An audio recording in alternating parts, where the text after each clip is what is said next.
그 연말 연초에 뭐 이렇게 그 악재들이 이어지면서 특히 최근 연말 정산 뭐 또 이런 문제 때문에 지지율이 폭락되다가 얼마 전에 청와대하고 개각 발표가 있었는데도 이게 이어지면서 오늘자 리얼미터가는 29%대까지 떨어졌다. 그래서 내일들이 본격화되느냐 이런 문제 논란들이 벌어지고 있는 것 같습니다. 이 문제부터 이야기를 시작을 해야 될 것 같습니다. 대통령 지지율 하락, 지금 최근 상황 정도는 이제 추락이라고 얘기해야 될 것 같은데요. 그거 한 2, 3주 사이에 10%대까지 떨어진 그런 상황이고, 아무튼 지금 취임 이후 지지율 이제 최저치를 보이고 있는데, 상당히 치명적인, 상당히 심각한 그런 위기 상황으로 판단이 돼요. 이게 이제 일시적으로 잠시 여론에 따라서 좀 이렇게 떨어졌다가 곧바로 이제 조만간에 또 회복이 되고 반등이 되고 이런 걸 기대하기에는 지금 모멘텀을 찾기가 사실은 어렵지 않겠는가.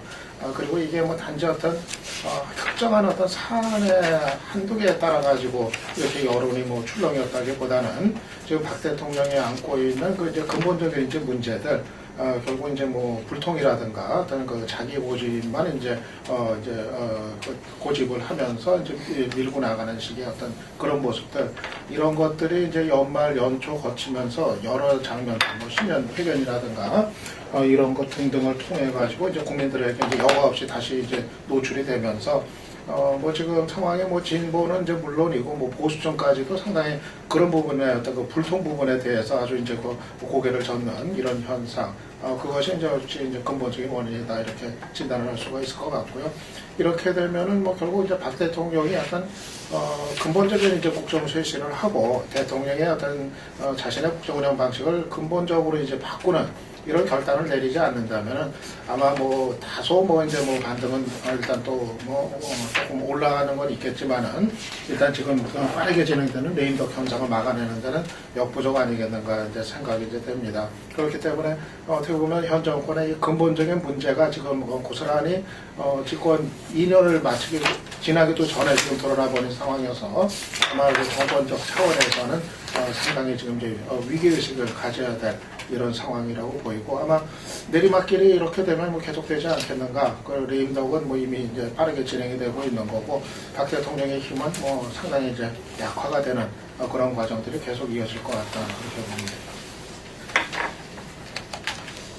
예, 제가 볼 때 그 현재 위기의 본질이 뭐냐, 그게 불통이라든지 소통이 잘 안 된다, 그다음에 인사에서 실장이나 민방을 고집한다, 이런 문제로 보는 시각은 이 일부 이유기는 하지만은 엄격하게 위기의 본질을 이야기하는 것은 아니라고 봅니다. 제가 생각에는 위기의 본질은 박 대통령의 그 전반적인 국정의 운영 방향이 기득권과 상류층을 향해서 가는 모양으로 중산층이나 서민들이 인식하기 시작했다는 거예요. 그 인식들이 상당히 의구심을 가지면서 축적되어 오다가 최근에 일련의 몇몇 좋지 않은 일들 속에서 이제 터져나오기 시작했다. 그게 위기의 본질이라고 봅니다. 오바마가 10년 이 회견에서 이야기한 것처럼 소수에게 유별나게 좋은 경제가 아니라 다수에게 기회와 소득을 보장해주는 중산층 경제를 지향하겠다라는 부분에서 지지율을 회복했다는 부분이 박 대통령이 반면교사로 삼아야 될 부분이라고 보는데, 저는 이 방법에서 좀 불통하고요, 카리스마 있고 약간 독선적이더라도 기본적으로 서민과 중산층을 위해서 과감하게 개혁하고 부패 척결하고 또 경제정책을 그런 방향으로 몰고 간다면 다수의 국민들은 박수를 칠 수 있다고 봐요. 정확하게 박근혜 대통령에게 기대했던 것이 경제민주화라든지 또 약자를 위한 착한 규제라든지 또 부동산 정책 부분에 있어서 기존의 정치권들과는 다른 어떤 새로운 면모를 좀 보여줘서 집 때문에 고통을 받지 않게 해달라든지, 더 나아가서 복지를 확충해 주겠다라는 부분이라든지, 이런 부분에서 거의 서민을 지향하는 그런 어떤 약간의 카리스마까지 포함된 어떤 성향, 이런 부분들을 갖다가 이 과거에 박정희 대통령의 어떤 좋은 측면, 이런 부분들 국민들이 상당히 기대하고 박 대통령을 지지했다고 봅니다. 그런데 1년 차에서 여러 가지 위기가 있었죠. 장관을 뭐 2달이 지나도록, 지금 2달이 지나도록 임명하지도 못했고, NLL 문제로 또 혼란이 있었고, 국정원 댓글 문제로 퇴진론까지도 제기하는 사람들도 있었고, 이랬지만은 박 대통령이 한때 65에서 70%까지 지지율을 구가했던 이유는 궁극적으로 부패 척결이라든지 사회개혁에 하려고 하는 의지가 있다, 이렇게 믿었던 것 같아요. 근데 2년차 접어들면서 경제 활성화라는 미명하에서 전반적인 세제, 그 다음에 부동산 정책, 또 경제 활성화 대책들이 전체적으로 봤을 때 대기업과 재벌의 이해관계, 또 상류층의 이해관계를 수용하는 쪽으로 갔고, 그 일단 중에 하나가 정부가 회심의 카드로 얼마 전에 발표한 민간 임대업자를 양성하겠다라는 거, 민간 기업들이 임대업을 하게 하겠다. 그 내용을 보면 임대료를 뭐 7, 80만 원을 주고 25평 정도 주택에 임대주택을 구입할 수 있는 사람은 대한민국 별로 없다고 봅니다. 결국은 기존의 대기업들이 쌓아놓은 산해유보건과 또 건설을 대기업이 보유하고 있는 건설에서도 일거리가 없다 보니까 그런 걸 보장해주기 위해서 마치 서민의 주택 정책을 표방하는 듯 하면서 민간 임대주택 시장을 열어준 거란 말이에요. 이런 어떤 부분들, 뭐 연말정산부터 시작해서 전체적으로 자세히 논리적으로 설명하지 못하지만은 피부로 느끼기에 서민 중산층 지향적 경제 방향이 아니다라는 것이 최근에 집토끼들까지 빠지게 된 가장 큰 원인이라고 해요. 장기 경제 불황 시대에서 최근에 가고 있는 초이노믹스를 비롯해서 박 정권의 경제 방향이 오늘날 박 정권의 위기의 본질인데, 이렇게 가는 방향의 본질에는 기본적으로 40%는 빠지지 않을 것이다 라는 어떤 자신감이 오히려 이런 혼란을 불러일으킨 원인이 됐다. 저는 그렇게 봅니다. 예. 대통령 같은 이제 국정 책임을 지는 사람들에 대한 이제 평가는 두 가지가 되겠죠. 운영 방식, 리더십 자체에 대한 평가하고 그 사람을 통해서 어떤 성과를 보여줬느냐, 정책적인 성과 두 가지가 되겠죠. 그 전에 이제 박근혜 대통령의 함정에서 이제 보자면은 박근혜 대통령이 무엇을 해줄 것을 기대했을까 국민들이. 저는 한 두 가지였던 것 같습니다. 하나는 박근혜 대통령이 다른 정치인들에 비해서는 주변이 복잡하지 않고 그러기 때문에 부패라든가 사심 같은 게 별로 없을 것이다. 공적인 의식이 강할 것이다 라는 것이 하나 있었을 거고, 다른 하나는 후보 때 공약했던 것들, 뭐 대통합이라든가 아니면 또 시대 흐름에 부합하는 경제 문제나 복지라든가 이런 것에 대한 좀 이제 약속 기대, 또 본인이 워낙 약속을 강조했던 것이기 때문에요.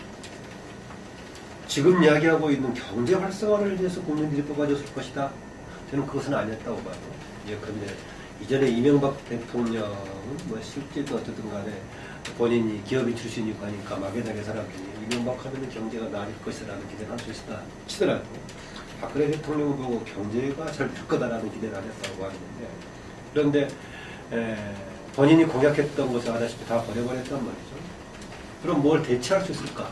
했던 것이 꺼내는 게 이제 경제 부분인데, 경제 지금까지 뭐 보여준 거 없고, 보여준 거 없다면은 대신 향후에 뭔가 기대할 바가 있어야 될 것인데, 그건 역시 뭐 그렇게 낙관적이지 못한 상황인데, 아파 둘 중에 하나였던 본인의 리더십에 대한 뭔가 공적인 의식이 강한 이런 것이었는데, 사실은 그게 결정적인 타격을 받았다.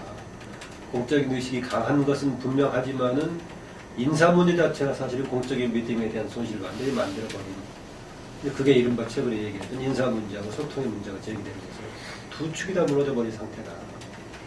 리더십 자체에 대한 신뢰 문제, 정책적인 성과 문제, 또 개인이 한정했던 공약에 대한 기대 문제, 있을 때 삼박자가 다 무너진 상태인데, 이게 과연 나머지 기간 동안 새롭게 기대할 수 있을까? 그것도 부정적이다. 그래서 지금 임기가 조금 절반 이상 남은 상태지만 향후 좀 비관적으로 볼 수밖에 없는 상황.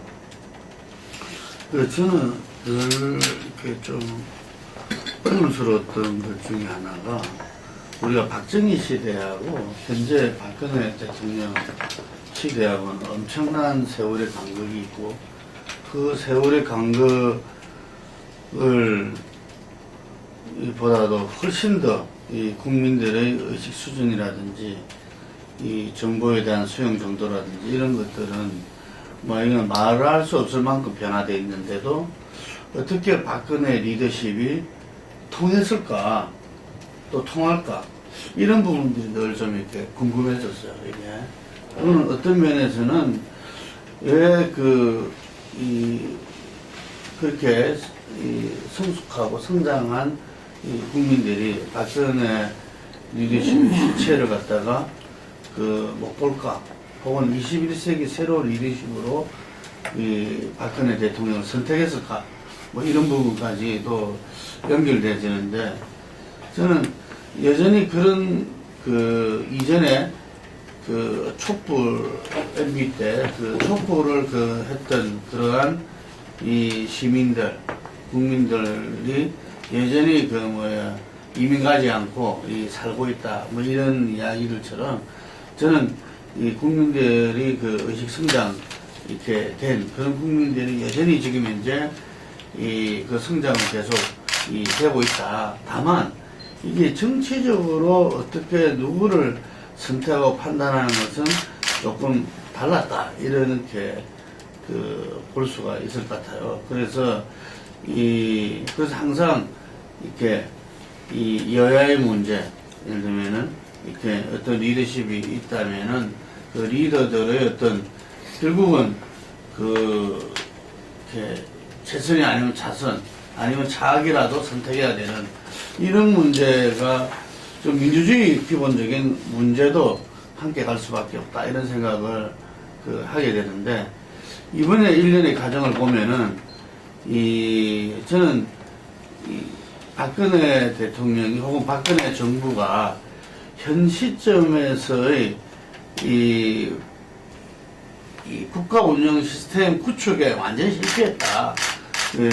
지금 현 시점에서의 어떤 정부라는, 국가라는 부분들이 국민과의 관계에서, 국가 운영에서 어떻게 방향 설정을 하고 어떻게 위치해야 되고 어떤 역할을 해야 되는가 부분에서 여전히 그 부분들이 이전의 어떤 프로그램 속에서 잡혀있기 때문에 그런 부분들이 여전히 이렇게 통할 줄 알았던, 이게 그래도 그것이 무난하게 아까 말한 대로 기본적인 40% 이상의 지지율을 가져가줄 수 있다든지, 뭐 그 부분에 어느 누구도 이의를 제기 못하는 그런 부분들이 지금 집권 3년차에 어느 대통령보다도 강구하리라 생각했는데 레임덕이 제일 먼저 오고 있다, 이렇게 봅니다.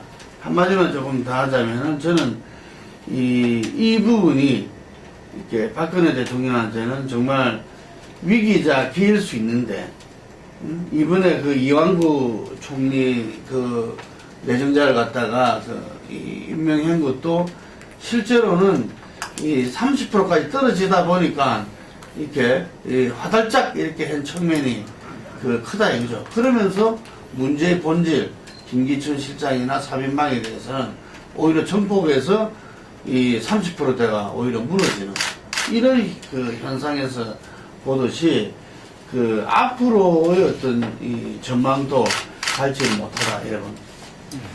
심각한 거는 박 대통령의 이제 위기관리 능력이 사실상 전무하다시피 한 거로 지금 이제 비춰지는 그 문제일 것 같아요. 문제가 생겨나면 그거를 이제 해결을 해야 되고, 위기가 이제 감지가 되면은 위기를 관리를 하고 이거를 수습하고 이제 해결을 이제 해야 되는데, 지금 지난 여러 달 동안 이제 진행된 상황을 놓고 보면은 사실상 속수무책의 이제 상황, 위기관리 능력의 어떤 부재 이런 거를 고스란히 드러냈다는 이제 생각이 이제 들고요. 오히려 대통령이 나서면은 문제가 해결이 되고 진정이 되는 게 아니라 오히려 더 이제 불을 지르는, 여론을 악화시키는 이런 이제 상황으로 이제 돼버린 것 같아요.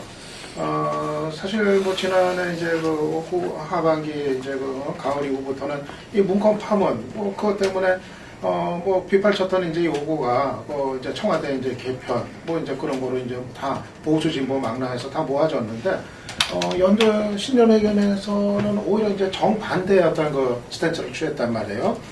그런 어떤 쇄신 요구에 오히려 정면으로 이제 맞서는 듯한 모습을 보이면서 심지어는 그 책임 그 1호로 지금 지목되고 있는 뭐 김기춘 실장에 대해서는 아주 무한한 신뢰를 정말 사실 보기 드물게 사심 없는 분이다 이렇게 지켜 세우는 어떤 여론이나 국민 정서는 정반대 이런 이제 입장을 이제 취하고 난 거. 이것이 도대체 이게 위기를 좀 어떻게 수습을 하고 해결을 하겠다는 의지가 있는 것인지, 아니면은 자기의 어떤 대통령 자신의 어떤 아집에 사로잡혀 가지고 정말 앞뒤 상황을 지금 냉정하게 읽지를 못하고 있다는 이제 얘기인지 이런 의문이 이제 들 정도인데, 그래서 저는 이 부분이 앞으로도 박 대통령 스타일이 뭐 바뀌리라고 뭐 예상이 되지는 않고, 지금까지 봐왔던 것처럼 그렇다고 한다면은 지금 이제 레임덕이 계속 진행되고 내리막길을 가는 거는 그거는 뭐 불가피하고 앞으로의 과정도 좀 비관적이다 이렇게 보고요.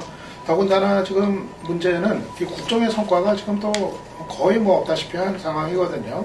집권 이제 2년이 뭐 다 이제 되고 있습니다만은 뭐 어느 분야 하나에서도 지금 뭐 국정의 성과라고 내놓을 만한 그런 것이 2년 동안 지금 거의 뭐 없다시피 한 상황이고, 이런 것이 이제 겹치면서 이제는 지금 뭐 이거를 어떤 근본적으로 크게 상황을 변화시킬 그 모멘텀을 이제는 찾는 거는 사실상 좀 어려워진 단계로 접어든 거 아닌가 이미 좀 그렇게 생각이 듭니다.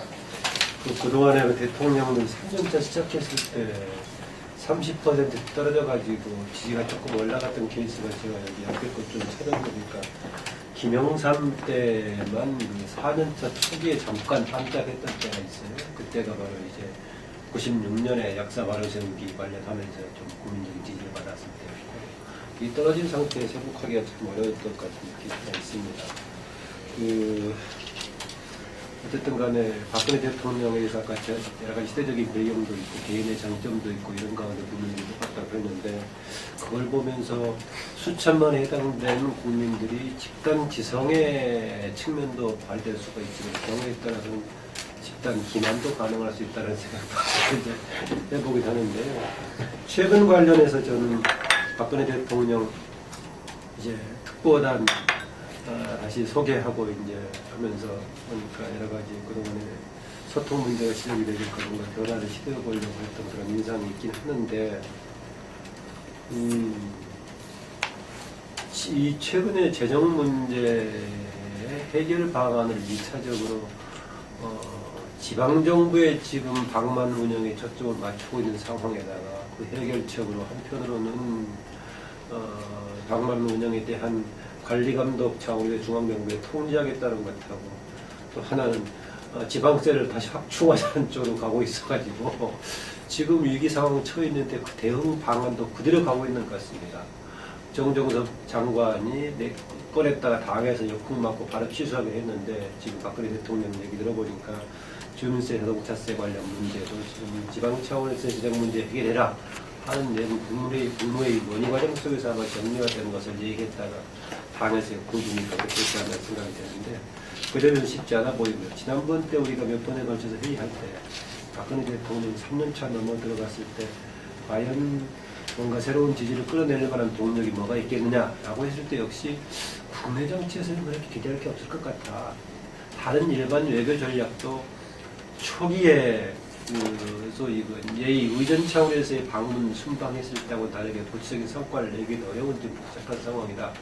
그나마 가능한 게 대북 차원에서의 뭔가 지금까지 답보 상태에 있는 탈출구가 마련된다면 혹시 그걸 계기로 국민들에게 새로운 기대를 가져올지도 모르겠다는 게 있는데, 지금 시점에서는 내치에서 이렇게 어려움에 처해버린다면 그 성과도 조금 빛을 발하기 어려워지고, 또 북에서도 내치에 어려움에 처해 있는 박근혜 정부를 상대하는데도 그걸 감안하면서 오히려 상대를 하기 때문에 더욱 어렵지 않을까 하는 아쉬움이 있습니다.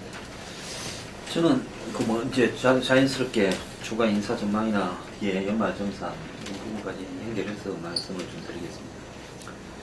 먼저 박근혜 정부는 지금 왜 이런 어떤 위기의 본질이 있는가에 대해서 잘 모르는 것 같아요. 그래서 기본적으로 위기의 본질은 현재의 이 전 세계적인 경제 상황이 한국만 겪는 게 아니라 유럽, 이런 미국, 중국, 브릭스 등 일본까지 포함해서 전 세계가 일본화되고 있는 장기 저성장 디플레이션이 지속되고 있다는 거. 이것은 굉장히 기술 문명의 발달을 고용이 따라가지 못하는 이런 성장과 고용의 미스매치에서 비롯되는 부분이라 이게 거의 답입니다. 전 세계 대부분의 학자들이 다 이야기를 해요. 그러면 오늘날 한국 경제를 살리려면 어떤 방향으로 가야 됩니까? 전 세계에서 대부분의 주류 경제학자들조차도 이야기하는 것은 앞으로 국가적인 고용과 투자에 대해서 이 위기의 본질을 갖다가 완화시켜가는 사회적 대타협이 이루어져야 된다. 이런 부분이란 말입니다. 그런데 전형적으로 예를 들어서 경제 활성화 정책을 보면 뭐 땅에 대한 규제를 푼다든가 예를 들어서 뭐 크루즈 카지노에 대한 규제를 푼다든가 또 이 카지노를 열어준다든가 물론 그것도 필요에 따라서 필요할 수는 있다고 봅니다. 그런데 그런 것들을 통해서 대기업들의 이익을 갖다가 보장해 주는 것이 경제 활성화가 가능한 것처럼 이야기한다든지 일부 재벌 총수를 풀어주는 부분이 마치 경제를 살리기 위한 것처럼 이야기한다든지 또 그 이틀을 고통 없이 뽑는다는 발언이나 연말 정산이 한번 그렇게 그 이틀 발언 때문에 소동을 겪었는데도 이런 식으로 돼서 솔직히 뭐 6, 7천만 원 받는 사람들은 지금 난리가 났더라고요. 연말 정산 결과를 보니까 이런 어떤 부분에 대한 실체를 모른다. 세금이라는 것은 조세 저항이 없도록 하려면 위에서부터 짜야 된다라는 기본적인 그 콜베르가 이야기한 게 위에서부터 짜기 위해서 그 이틀을 고통 없이 뽑는다라고 이야기했는데 그걸 갖다가 밑에서부터 짜가지고 위로 올리는 부분.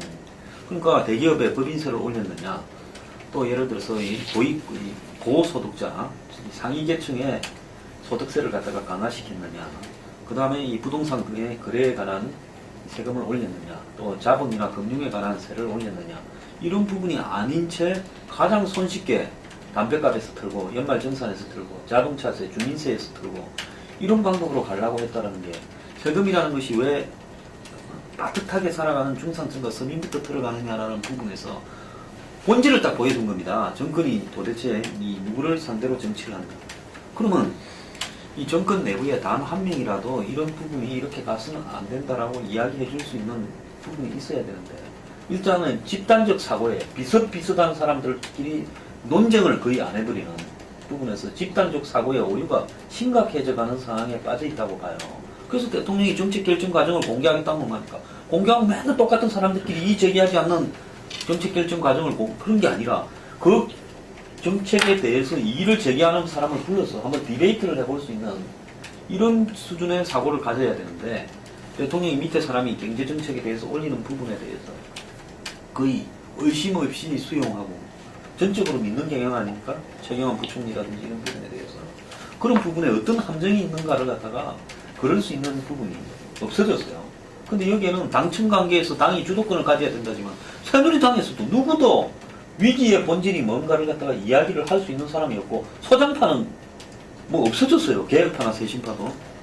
그러다 보니까 여권 전체에서 현재 진행되고 있는 부분에서 비판이 나오면 그것은 뭐 개헌을 둘러싼 권력 부정적 비판이지 근본적인 어떤 현재 가고 있는 방향이 옳은가에 대한 비판이 나오지 않는다. 그래서 보수 정권이라는 것이 과연 상류층을 위한 것이 보수 정권이냐? 전 절대 아니에요. 박근혜 정권이야말로 서민 보수를 지향하고 1달러 1표가 아니라 1인 1표, 즉 숫자가 많은 쪽을 지향하면서 보수적인 정권의 정체성을 세워야 되는데 그런 부분에서 중간에 어느 시점에서 분명히 처음에는 저는 그러지 않았다고 봅니다. 방향이 상당히 왜곡될 거예요. 그 방향이 지금 수정되고 있지 않기 때문에 지지율이 추락하는 거고 그래서 인사를 바꾸든 그러더라도 지지율 추락은 계속되는 거고 그런 근본적인 방향 전환이 안 된다면 지지율은 더 추락할 수 있다고. 경제 얘기하셨지만 남북관계 얘기도 좀 해볼게요. 남북관계 지금 풀어가는 것도 굉장히 이제 답답해 보이는 이제 지금 그런 이제 모습이고요.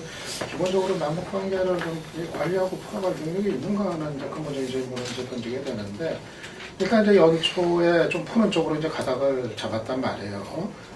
북쪽에서 워낙 이제 적극적으로 지난해 이제 그 하반기부터 적극적으로 남북 대화 이제 그 좀 추진 의지를 계속해서 이제 보이고, 그러니까 그러다가 이제 박 정부도 사실은 그동안 이제 거기에 대해서 좀 이제 그 유보적인 입장을 이제 고수를 하다가 일단은 이제 두 가지. 그러니까 하나는 북쪽이 적적이기는 분명한 것 같다. 그냥 뭐 일시적인 건 아닌 것 같다. 이런 판단을 이제 한 것 같고, 또 하나는 무엇보다도 지금 박근혜 정부로서는 지금 국정에 뭐 성과를 찾기가 대단히 지금 어려운 상황이고, 국내적으로도 여러 가지 정치적인 어려움에 이제 점점 이제 직면해 가고 있는데, 그렇다면 이제 남북 관계를 이제 개선시키는 거, 남북 대화 이거를 통해 가지고 좀 그 성과를 좀 이렇게 내보겠다. 그래가지고 사실은 그 집권 2년이 다 됐지만은 남북 관계도 제자리를 지금 면치 못하고 있는 거, 더 지금 이제 안 좋아지고 있는 거, 이것도 사실은 이제 부담이었기 때문에 푸는 쪽으로 가닥을 잡았던 것 같아요. 일단. 그런데 지금 또 이제 시간이 지나면서 그러면은 푸는 쪽으로 가닥을 잡았으면 이거를 어떻게 풀어가야 될 건지 관리 능력을 보여줘야 되는데, 막상 그렇게 판단을 해놓고 그 이후 보면은 계속 꼬여 있는 거를 푸는 능력을 전혀 보여주지 못하고 있는 것 같아요. 전 글쎄 오기사 조치 해제, 선 해제냐 아니면 그건 이제 얘기를 해보자, 이게 어느 게 하냐. 글쎄 지금 전체적인 큰 흐름 속에서 풀기로 이제 마음을 먹었다면은, 푸는 쪽으로 마음을 먹었다면은 그게 그렇게까지 지금 이제 중차대한 문제, 걸림돌로 자리를 하는 게 맞는가 하는 생각도 들고, 아니 그거는 그렇다 치더라도 좀 이해가 안 되는 거는 이 대북 비라 문제 같은 거, 대북 전단 문제 같은 경우가 끝까지 그게 지금 이제 걸림돌로 자리를 하고 있단 말이에요. 지금 현재까지도. 계속해. 그런데 북쪽에 계속 그걸 문제를 삼는데, 지금, 뭐 정부 입장은 뭐 그거는 어떻게 할 수가 없다. 그 입장을 이제 계속 끝까지 지금 고수를 하는 이런 건데. 글쎄, 이 큰 흐름 속에서 풀기로 마음을 먹었다면은 그게 그렇게까지 집착을 해야 될 문제인가? 거기서 명분을 세우는 것이 그렇게까지 중요한 문제인가, 이런 이제 생각이 이제 상식적으로 이제 든단 말이에요. 그래서 전반적으로 이 남북 관계 같은 경우도 사실은 지금 이제 박근혜 정부도 아쉽게 됐어요. 지금 상황이. 그쪽에서라도 뭐 성과를 내고 진전을 시키면은 그래도 조금 이 분위기를 좀 다르게 가져갈 수가 있는데, 이렇게 그냥 속수무책으로 또 이제 다시 또 이제 내버려 두고 있는 거, 이런 걸 보면 역시 전반적인 아무튼 이제 남북 관계에 있어서도 이 관리 능력의 부재, 풀어가는 능력의 이제 부재, 이게 그냥 갑갑하게 답답하게 그냥 나타나고 있다, 그런 생각이 들어요. 그래서 저는 전체적으로 이게 지금 뭐 박근혜 정부의 그 근본적인 위기가 보수냐 진보냐, 정치적으로 뭐 어떤 입장이냐, 이런 거를 떠나가지고 저는 가장 지금 근본이 되는 거는 오히려 이 능력의 문제, 국정 운영 능력의 어떤 부재, 위기관리 능력의 어떤 부재, 이 능력의 문제 아닌가 하는, 그래서 어떻게 보면은 이념의 문제보다도 훨씬 더 심각하고 근본적인 문제일 수 있다. 최근 들어서는 좀 그런 생각이 들어요.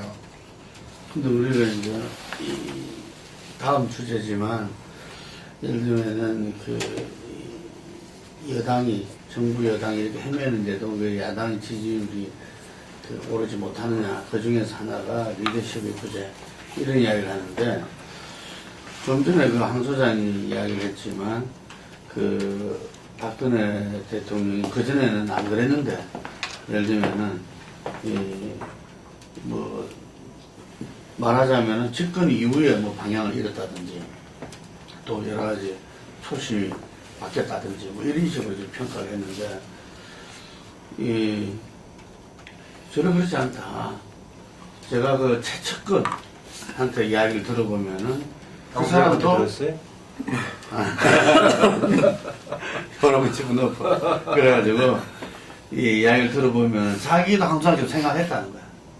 생각했는데, 말하자면 2012년 이 9월 이후부터 뭔가 이게 다름이 감지되고 뭐 이래 되면서 실제 집권 이후에는 그 인수위 시절부터 완전히 이거는 뭐 이렇게 그런 것이 분명하게 인식됐다. 이렇게 다름이 기존의 어떤 뭐 서민 보수랄까, 어떤 이 서민을 챙기고 하는 그런 어떤 지금 이 시점에 필요한 그 리더십은 당연히 그 방향으로 가야 되는 거죠, 이게.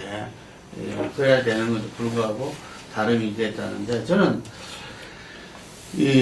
또 우리가 이 토론에서 많이 그나마 기대했던 부분들이 어쨌든 간에 이 선거에서 어떤 어느 누구의 도움도 받지 않았다고 자신있게 이야기할 정도로 재벌이라든지 어떤 이 기타 정치 세계라든지 어떤 부분들에 도움을 받지 않고 자력으로 어쨌든 간에 이 후보도 돌파했고 당선도 이뤄냈다. 그렇기 때문에 국정 운영도 어디에 어떤 이렇게 물리지 않고 말하자면은 어떤 재벌이나 기득권으로부터 자유로우면서 뭔가 진정한 어떤 보수개혁을 이뤄내지 않겠냐, 이런 기대도 있었다는 이야기죠. 그런데 저는 그 모든 부분들이 왜 1년차, 2년차, 3차 가면서 더욱더 이렇게 다른가, 아님이 이렇게 확인되는가, 이런 부분들을 잘 봐야 된다. 이게 그래서 앞으로의 어떤 전망과 또 거기에 대한 어쨌든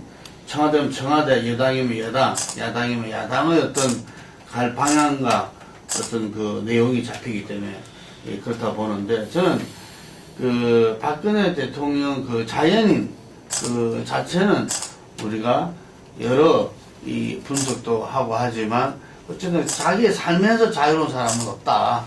이렇게 봤을 때 그 어린 시절과 그 다음에 그 이렇게 이 성인이 됐을 때 바로 맞이한 직거의 생활 뭐 이런 부분 속에서 소통이 그 뭐야 이 하지 않는 어떤 고독과 그 이 본인의 어떤 직거의 생활이 일상화됐던 분이다 이게 그러면은 이 지금 현재는 소통하지 않으면 아무것도 이룰 수 없다면은 이 부분에 대해서는 획기적인 뭔가가 그 있어줘야 됐고 그것은 본인뿐만 아니라 참모 혹은 그 당 세력이 했어야 되는데 아무도 그걸 갖다 하지 못했고 지금도 여전히 그렇다 이런 점을 봤을 때 저는 이제는 대통령을 걱정하는 국민 차원을 떠나서 대통령한테만 맡겨서는 안 된다고 봅니다.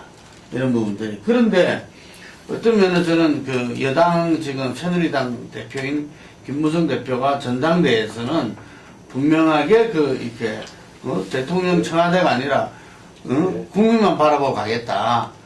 했음에도 불구하고 여전히 청와대와 대통령만 그 바라보고 모든 이 정치 행보와 메시지 하고 있다는 사실.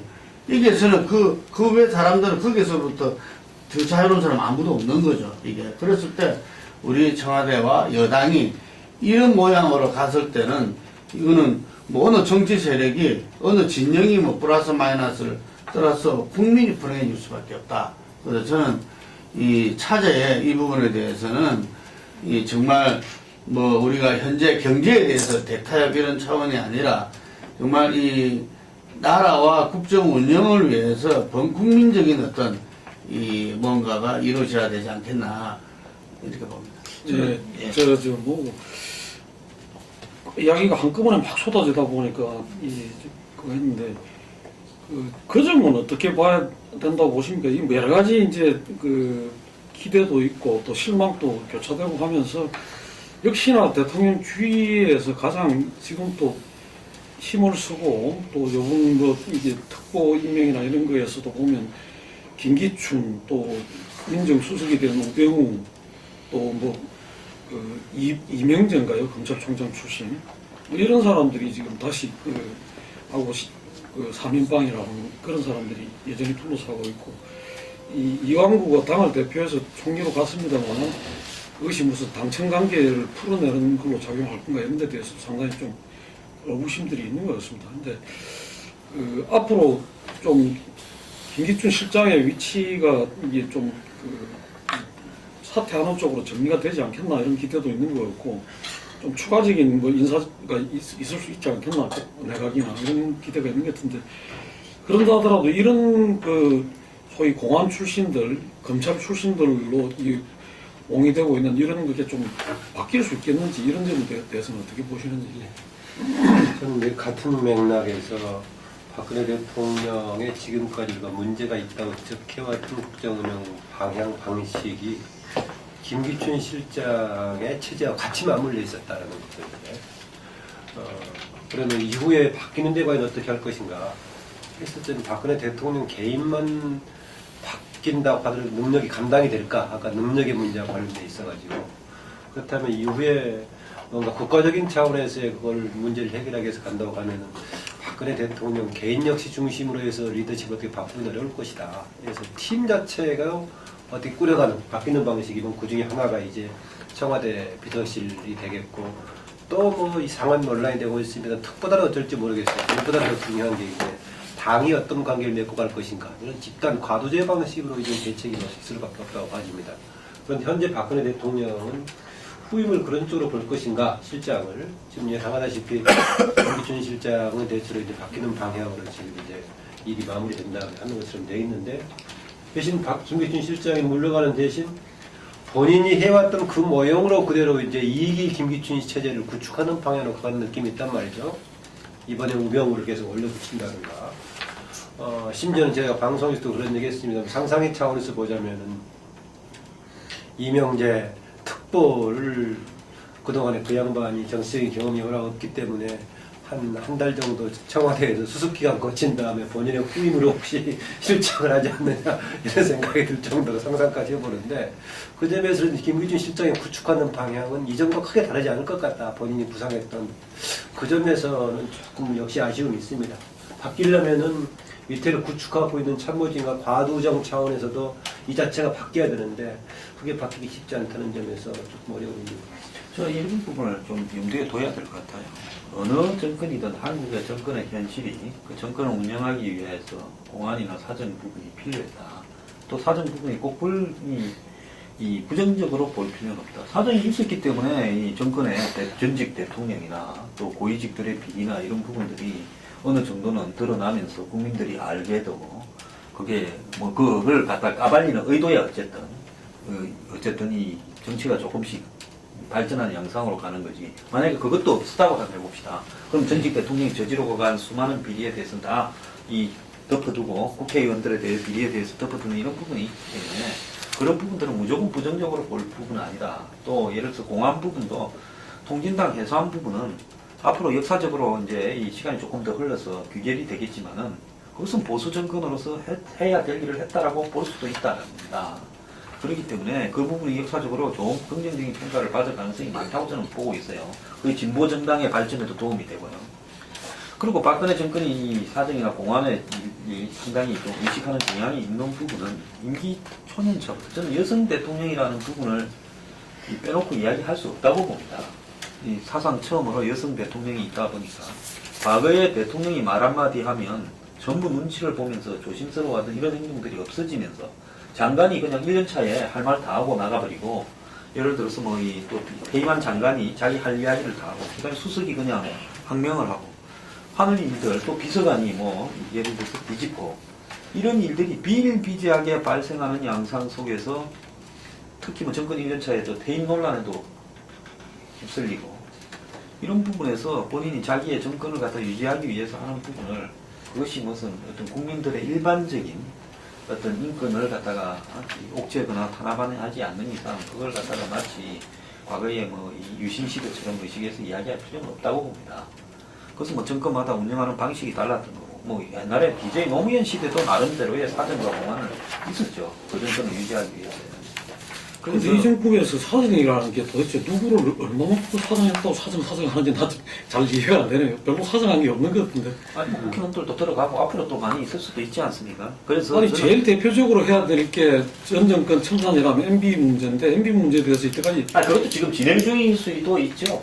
아니 야권에 진행하자는 거고 정부 여당은 하지 말라고 야당도 별로 안 터주고 있는데 뭐 정부 여당이 나서서 하는 거 봤습니까? 야당이 진행하면서 정부 여당이 따라가죠. 아니 이전의 경우에는 정권이 나서가지고 아니 전두환 노태우 추진권 같은 경우에 역대 정권이 안 한 것도 했지 않습니까? 그리고 통일당도 해산을 했고요. 그래서 그 부분은 보기에 따른 시각의 문제라고 봅니다. 그래서 저는 중요한 부분은 뭐 남북 관계는 저는 예를 들어서 정권이 내부의 지지율을 상실한 상태에서 남북 관계에 매달리는 것은 좋지 않다고 보고요. 내부의 부분이 회복되지 않으면 차라리 안 하는 게 낫다라고 보고 있습니다. 남북 관계 부분은. 그런 입장에서 아까 뭐 저기 소통 문제의 본질적인 이야기인데 뭐 넬슨 만델라 같은 경우는 20-30년 감옥에 있다 놔도 소통 잘 되기 때문에 살아온 방식으로 소통을 부정하는 건 아니라고 봐요. 그 전 세월이 있잖아. 아니 그러니까. 감옥 가기 전에 세월이. 그분도 치과하기 전에 살았던 세월에는 뭐 정상적으로 학교 생활 다 했지 않습니까? 그래서 여기에서 이제 중요한 것은 솔직히 말하면 제가 항상 이거 뭐 지난 정권 이야기에서 좀 그렇습니다만은 가장 개혁적이라고 봤던 노무현 정권에서도 재벌에 포획됐는데 보수 정권인 박근혜 정권이 그런 어떤 부분에서 상층지향적인 경제 방향으로 가고 있다는 부분을 뭐 예를 들어서 근본적인 방향이 잘못됐다고 볼 수 없어요. 하지만 이런 것이 어떻게 보면 오늘날 이 자본 권력이 정치 권력을 포획해서 항상 노예로 삼는 슈퍼 자본주의에 한국에서 진행되는 방식일 수도 있다고 봅니다. 그렇기 때문에 지금 박근혜 정권을 유일하게 턴하게 만들 수 있는 부분은요. 저는 역으로 지지율을 하락이라고 봐요. 지지율이 여기서 더 떨어지면요.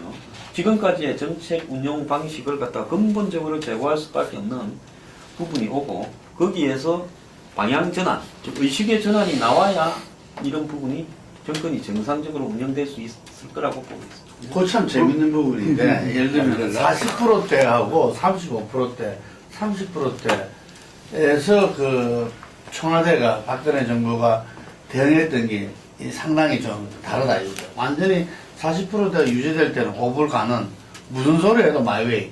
응? 나를 지지하는 국민들이 있다.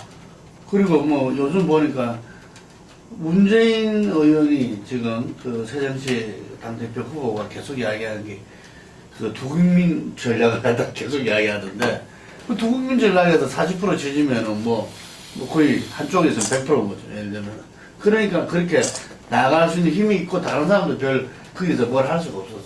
그런데 이게 30%대로 들어오면서 좀 이런저런 이야기들이 하게 되고 자기들도 좀 이게 뭔가 새로운 모색을 갖다가 아마 그게 35% 시점이었던 것 같아요. 근데 30% 딱 가니까 막 화들짝 놀래가지고 바로 이렇게 2월 달에 이 전개돼야 될 그걸 갖다가 막 5월 달에 그걸 뺐죠. 5월 달에 2월 달, 5월 달에 한참 뒤에 돼야 될 부분을 서둘러 이렇게 그 해버리는데 지금 이게 또 20% 내려가면은 제가 볼 때는 여전히 지금 여론조사나 이런 국민들이 민심은 3인방에 대해서 해결하라는 거거든요. 이게. 그래서 그게 내려가게 되면은 3인방 문제도 정말 자기가 멘붕이 오든 안 오든 간에 일단 그분도 정리할 수 밖에 없을 거라는 이야기지. 그랬을 때 우리가 기억한데 이 노무현 대통령도 말년에 보면은 10%대에 간 적이 있어요. 이게 10%대. YS도 10%대. 90%가 10%대 간 적이 있어. 마지막에. 근데 그때는 아무것도 못 했는데 오히려 우리가 집권 3년 차에 10%대가 지금 사실 수도권은 10%대잖아요. 예? 이게 그 유승민 의원이 위기다, 총선 진다 하는 이유가 바로 그거다고 어제 이야기하던데 수도권은 10%대다는 이야기지. 그랬을 때 한 자릿수의 어떤 지지율 가지고 어떻게 총선과 그걸 하겠냐면은 다른 그게 공동운명진 사람들이 가만히 있지 않죠. 이제는. 그렇기 때문에 과연 그 위기와 이 땅바닥까지 간 속에서 자기가 의도하지는 않았지만 바꿀 수밖에 없는 그런 상황도 올 수도 있다. 근데 그게 좀 누가 옛날에 말했듯이 좀 질서 있게 왔으면 좋겠다. 아까 그런 그황 소장이 공안 통치 관련 부분에 대한 해석 그 방향으로 갔으면 괜찮을 거라고 봐져요. 그러니까 정권에 필요에 따라 살 부분도 있고 일정한 부분은 그런 사정 같은 게 필요하지 않느냐라는 것인데 내가 그렇게 인식하는가 모르겠는데 전반적인 국정 운영의 기조가 그런 식으로 주고 있단 말이죠. 김기춘 실장을 중심으로 해서. 그래서 특정 분야에 대한 사정의 필요성이라든가 공안의 필요성 이런 게 발휘된다 모르겠는데 아예 국정 기조가 그렇게 가는 느낌이 돼가지고 뭔가 불통의 폐쇄적이고 엄습한 느낌이 줘버리는 것이 있어서 저는 전체적으로 도움이 안 됐다 좀 그렇게 보고 있고요. 지지 관련해서는 저는 그 최근 상황에 보면 연거판 그 거의 일주일가량 그렇게 나오고 있는데 여당이 그렇게 정부 여당이 그렇게 죽을 쓰고 있어도 야당이 올라가지 않고 있다라고 했었는데 여당 지지율이 30% 초반까지 떨어져 버리니까 어쩔 수 없이 야당의 지지도 20% 후반으로 가고 있더라고요. 무당파에 빠지는 양의 한정이 있기 때문에 최근에 와서 조금 그런 사실이라는 걸 조금 그건 5%대로 붙었대요. 원래 일주일간 몇 번 나오는 것 같아요. 그러니까 워낙 빠지다 보니까 더 이상 좀 따라붙이는 그런 경향이 있는 것 같습니다. 그러니까 이제 대통령이 이제 소통 능력이 없고 또 공감 능력이 없고 뭐 이제 이러면은 뭐 대통령 주변 뭐 참모 쪽에서라도 그런 게 이제 보완이 되고 또 대통령을 그런 방향으로 좀 보좌를 하고 대통령이 갖고 있는 이제 그 근본적인 결함들 이런 거를 보완하고 좀 해결해주는 쪽으로 작동이 돼야 되는데 지금 정권에서 이제 그런 게 전혀 이제 작동을 하지 못하고 있어서 이 문제가 그냥 고질적인 문제로 바뀌지를 못하고 있다고 생각이 들거든요. 뭐 공안 기능, 뭐 사정 기능, 뭐 정권 차원에서 분명히 뭐 필요한 뭐 기능이지만은 문제는 이제 그것만 이제 존재가 보이고 국민들 눈에는 그리고 그 대신 정작 중요한 어떤 그 정치적인 어떤 소통의 어떤 역할 부분 이런 거는 지금 정권에서 그 보이는 부분들이 없기 때문에 이게 이제 문제가 이제 되는 건데 일단은 뭐 청와대의 문화 자체, 뭐 정권의 문화 자체가 지금 이제 그렇게 돼버린 것 같아요. 무슨 뭐 소통이니 또 뭐 어떤 대통령한테 무슨 다른 의견을 얘기하는 것 자체가 금기시되어 있는 이 정권의 문화 자체가 그 문제를 그렇게 이제 굳혀버린 것 같은데, 그래서 이제 관심이 가는 것이 사실은 이제 이완구 총리 카드에 이제 등장이거든요. 이 사람은 이제 뭐 정치인 출신이니까 뭔가 좀 이 정치적인 소통, 능력, 역할 이런 거를 지금 정권이 못했던 걸 좀 해낼 수도 있지 않겠느냐.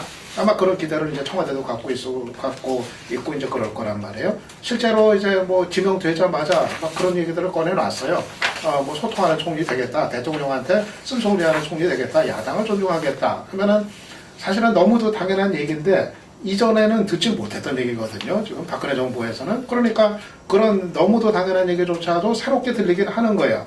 그러면은 이완구 총리가 그러면 정권 차원에서 그동안 이 소통 못했던 거를 해결을 할 거냐? 저는 막상 그게 또 쉽지 않을 거라고 이제 봅니다. 왜냐하면은 박근혜 대통령의 그 가이드라인, 이거는 아마 여전히 존재를 하지 않겠는가. 왜냐하면은 지금 이완구 총리도 역시 정치인이거든요. 자기들의 정치적인 야심을 갖고 있는, 그렇게 보면은 박 대통령 스타일에서는 전적으로 신뢰하는 대상이 될 수는 없습니다. 그럼에도 불구하고 일단은 워낙 화급했기 때문에 그를 이제 기용을 이제 한 건데, 하지만 앞으로 만약에 이완구 총리가 돼가지고 독자적인 어떤 하려고 한다라든가 어떤 또 자신의 어떤 인기를 위한 어떤 그런 행보를 하는 것처럼 그렇게 받아들여졌을 때 아마 그때는 또 상당히 또 이제 복잡한 문제가 있을 수 있겠고, 아마 그 대통령이 쳐놓는 선, 그거는 여전히 뭐 존재를 이제 할 거라는 이제 얘기죠. 저는 그래서 여전히 그 정치인 출신 총리에 대한 어떤 경계감이 또 이제 자리를 이제 할 것이기 때문에 아마 총리로 인해 가지고 뭐 정권에 대한 비중 자체가 근본적으로 달라지는 상황까지 가기는 어려울 거다. 그렇게 봐서 저는 결국은 이완구 총리 카드도 약발은 제한적이 될 수밖에 없지 않겠는가. 그렇게 보고 이완구 총리 지명자 입장에서 봤을 때도 저는 이게 대권 주자로서 발돋움하는 그런 발판이 되기보다는 오히려 상황에 따라서는 동반 추락의 길로 갈 가능성, 저는 그게 좀 더 현실적으로 큰 거 아닌가, 저는 그렇게 봅니다. 이완구 관련 좀 말씀드릴게요. 이완구 총리 쓴소리도 하겠다라는 얘기를 정홍원 총리한테 그런 기대가 듣지 않느냐라고 어제 질문해 보니까 본인도 그런 소리 했다라고 이제 답을 하던데요. 많이 했다. 저는 총리가 대통령을 넘어설 수는 없다라는 것입니다. 이완구 총리가 에 대한 기대가 만약에 힘을 발휘할 수 있다면 박근혜 대통령도 동반해서 뭔가 새로운 리더십을 발휘했을 때 효과를 볼 수 있는 것이지, 박근혜 대통령은 그대로 있는데 이완구 총리가 새로운 역할을 해서 뭔가 바꿔봐야 하는 불가능한 얘기다. 제가 근본적으로 제약이 있다는 거고요. 또 하나, 이완구 카드를 저는 쓸만한 카드였다고 보는데, 아니, 책임 총리 가능성에 대해서 어떻게 봐요? 무슨 법적으로 책임 총리라는 게 없죠. 지금 헌법에 따라서 역할을 발휘하겠다라고 돼 있는데, 헌법에가 돼 있는 게 두 가지 아닙니까? 대통령을 보좌해서 행정부를 통과하는 걸로 돼 있고, 또 대통령의 명을 받아서 하는 걸로 돼 있기 때문에 사실은 내각 제청권 빼놓고는 헌법에서 특별하게 총리에 대해서 권한을 부여하고 있는 게 없어요. 사실상 없어요. 그 헌법이 아니라 우리가 했을 때 아는 책임 총리의 역할을 하죠. 저는 그렇게 제가 그 얘기입니다. 그래서 그렇게 봤을 때 역할 한다고 하더라도 대통령이 수용하고 할 수 있는 그 영역을 개척해주는 만큼 하는 것이지, 대통령은 한정이 돼 있고 그동안 리더십 스타일 그대로 지속하고 있는데, 이완구 총리가 뛰어넘어서 뭘 달성하기는 불가능할 것이다라는 판단이고요. 카드 관련해서는 저는 이완구 총리 카드는 괜찮았었는데, 이게 뭔가 상승 효과를 노릴 수 있는데 써먹었어야 되는데, 이번의 경우에는 그나마 있는 약발도 청와대 인사 문제와 같이 맞물려가지고 약화돼버렸어요. 그래서 굉장히 좋은 카드도 지금 거의 면역처럼 생겨버려가지고 약발이 떨어져서 나중에 좋게 쓸 수 있는 카드를 너무 잃어버린 게 아닌가, 그런 느낌이 좀 있습니다. 네, 다음 주제로 넘어야 하는데, 마지막으로 지금 국정낭맥상 내지는 이 지지율 추락 국면이 이어질 건가, 아니면 어느 선에서 이렇게 좀 수습이 되고 다음으로 넘어갈 건가 하는 데서 하나 걸려있는 문제가 저 문제로 봅니다. 담배세 연말 정산 문제, 또 이 정종 장관 주민세 자동차세 언급, 거기에 이어가지고 지방정부의 재정 그 문제를 그거 하겠다. 이래가지고 이게 지금 어제 대구매일이나 부산일보나 이런 데서 아주 격렬하게 또 이제 그 지방에서의 어떤 그런 중앙정부가 재정 문제에 책임을 떠넘긴다 이런 식으로 해갖고 영남의 어떤 친지역에서 좀 반발이 나오고 하는데 이런 게 오히려 잘못하면 상황을 더 어렵게 만들 수 있는 거 아닌가 이런 생각도 들게 하는데 어떻게 보시는 거죠? 뭐 짧은 답을 드리자면 저는 그 추진 불가라고 봐집니다. 당연히 지방 지금 재정 운영이 방만하다는 것을 알려진 이야기지만 그거 하려면은 중앙정부가 하면서 같이 지방 상관없이 그동안에 대한 예산 낭비, 방만 운영을 해야 된다는 것이 맞는 순서죠.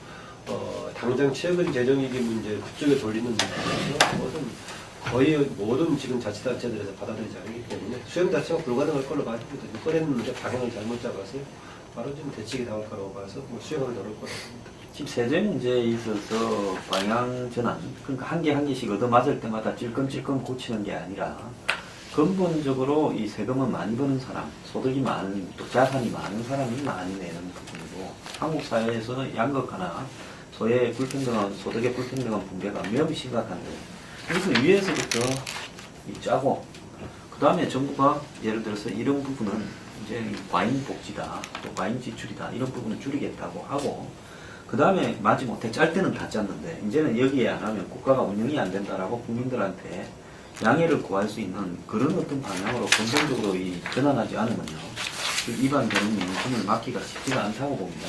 그래서 어떤 그 말을 던져 이 와중에 자동차세나 주민세 부분을 끄집어내는 행정부 장관의 의식 상태가 저는 굉장히 좀 의아스러운데요.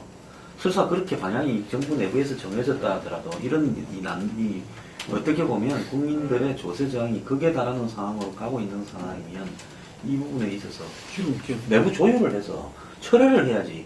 그걸 갖다 그 와중에 던질 수 있는 이런 어떤 정무 감각, 이는 기본적으로 좀 개념이 없는 사람이라고 보는데 이런 사람들의 부분을 좀 정리하고요. 근본적으로 방향 전환을 할 수밖에 없다고 봅니다. 안 하면 내가 볼 때 정권이 견딜 수가 없어요. 개념이 없는 사람이 대통령과 호흡이 맞는다고 생각하지 않을까요?